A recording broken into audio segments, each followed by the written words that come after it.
தினத்தந்தி சென்னை 22/1/2024 திங்கட்கிழமை. அயோத்தி இன்று கண் திறக்கும் பாலராமர். நான் பலராமர்னு படிச்சுட்டேன்.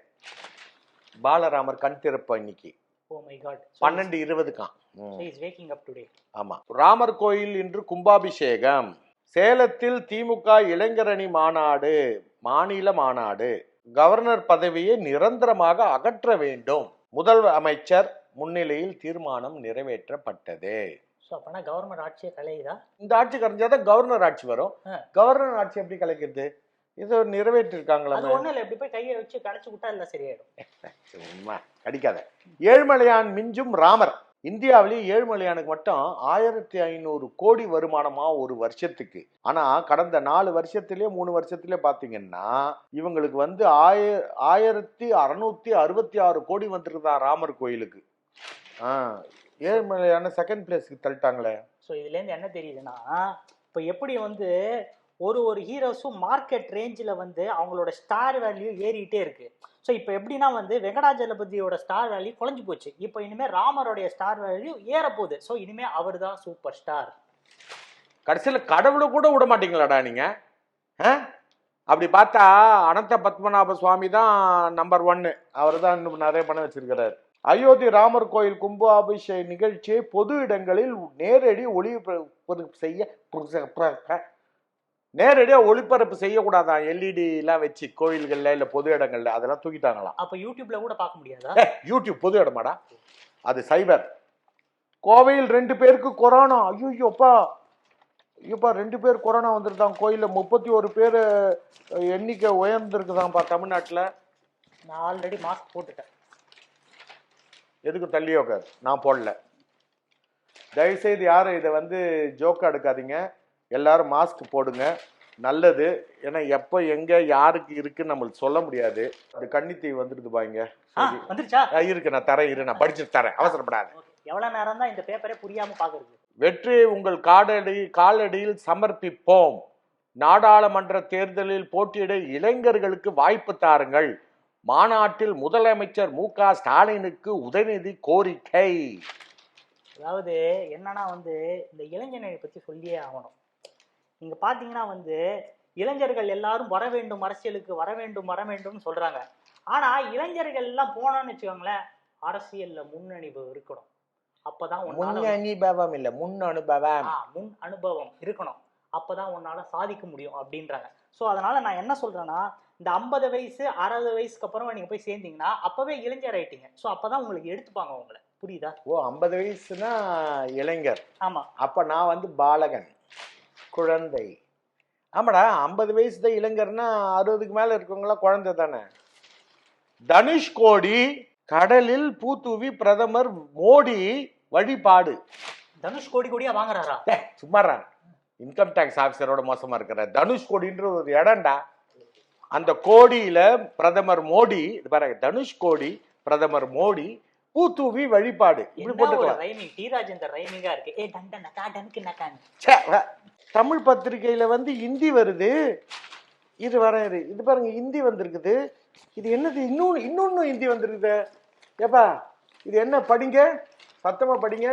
அவத்பூரி அதி ருச்சி பனாயி. அது ஒண்ணும் கிடையாது. அது பூரிக்கு பக்கத்துல ருச்சி ஊறுகாவையும் பனாவையும் வச்சு சாப்பிட்டா ரொம்ப நல்லா இருக்கும் அப்படின்னு சொல்றாங்க. பனானாவை வச்சு ருச்சி ஊறுகாயோட பூரி. எஸ். புரியாதவ இந்த மாதிரிலாம் கொல்றானுங்க. எதுக்குங்க தமிழ் பேப்பர்ல ஹிந்தி போடுறீங்க? இது அட்வர்டைஸ்மெண்ட் இல்ல, அதனால போட்டுப்பாங்க போல. பரவாயில்ல, இருந்துட்டு போட்டோம். மதுராந்தகம் ஏரி காத்த ராமர் கோவிலில் நிர்மலா சீதாராமன் தூய்மை பணி. நிர்மலா பெரியசாமி போனாங்களா? நிர்மலா பெரியசாமி இல்லடா, நம்ம பினான்ஸ் மினிஸ்டர். அப்படியா? நிர்மலா சீதாராமன் அவங்க தூய்மை பண்றாங்களாம். இது எல்லாரும் ஸ்டண்ட்டுன்றாங்க. ஆக்சுவலா பார்த்தேன்னா கோயில்ல வேலை செய்யறவங்க ஒழுங்கா சுத்தம் பண்ணலன்னு நினைக்கிறேன். நம்ம வீட்டுல அம்முவும் ஒழுங்கா கிளீன் பண்ண மாட்டேங்குது. நாளையிலேருந்து நீ தொடப்ப கட்டி எடுத்து நீ பெருக்கிற, மாப்பு போடுற. ஓகே, நான் பண்றேன். ஆனா எனக்கு ஒரு வீடியோவும் ஒரு கேமராவும் கண்டிப்பா தேவை. ஏன்? அப்பதான் நானும் இதே மாதிரி போஸ்ட் கொடுப்பேன். வெறும் போஸ் இல்ல, அவங்க நிஜமா தான் கிளீன் பண்றாங்க. குஷ்பு கிளீன் பண்ணாங்க, கவர்னர் க்ளீன் பண்ணாரு. நம்ம வந்து க்ளீன் பண்ணிட்டு போன உடனே நீ பண்ணு.